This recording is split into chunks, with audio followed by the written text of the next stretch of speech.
এই যে শুরু হয়ে গেছে সকাল দিয়ে জোর কদমে কাজকর্ম। এখানে মা আর মামি চিংড়ি মাছ ছাড়াচ্ছে, আর আমার মামি কখনোই ক্যামেরার সামনে আসতে চায় না।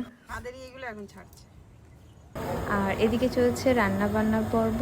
ওদিকে ঢালিবাবু বাজারে গেছে সকাল ভোরবেলায় মাছের বাজারে মাছ আনতে, ওদিকে মাছ আনছে, তার আগে এদিকে প্রস্তুতিগুলো চলছে, বাকি রান্নাগুলো হচ্ছে।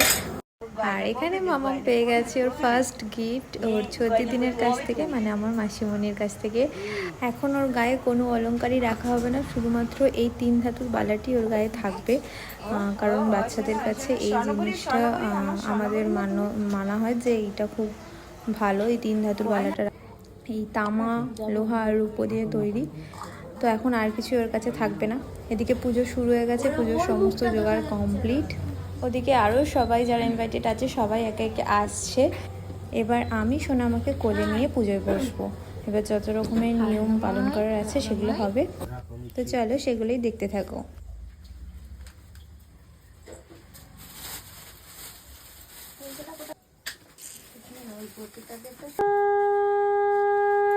পবিত্র অপবিত্র বা সর্বয় অবস্থাঙ্গত বিভং চন্দন গন্ধ পুষ্প ওং নাম ষষ্ঠী দিব্যই নমঃ আয়ু পদম তপ মুনি শ্রেষ্ঠ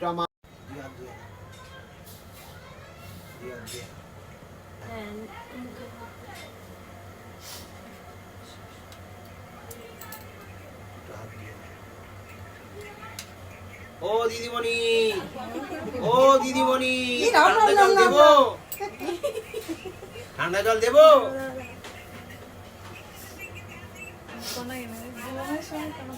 হাত জোর করে বলো।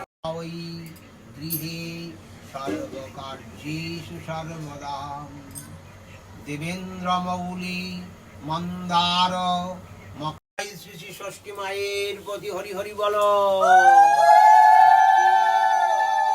এইবারই হবে আসল ব্যাপারটা। এই যে ঠাকুরমশাই এখানে যে জিনিসটি তৈরি করছেন, এই মেঝের মধ্যেই আমার মামামকে এখানে শোয়াতে হবে।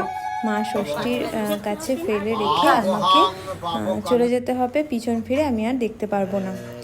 তো এই ঠান্ডার মধ্যে এই মেঝেতে আমার শোয়াতে, আর ওর পুরো ফাঁকা মেঝে, ওর মাথায় আবার লাগবে কি না সেজন্য খুব ভয় ভয় ওকে আস্তে আস্তে করে রাখছিলাম।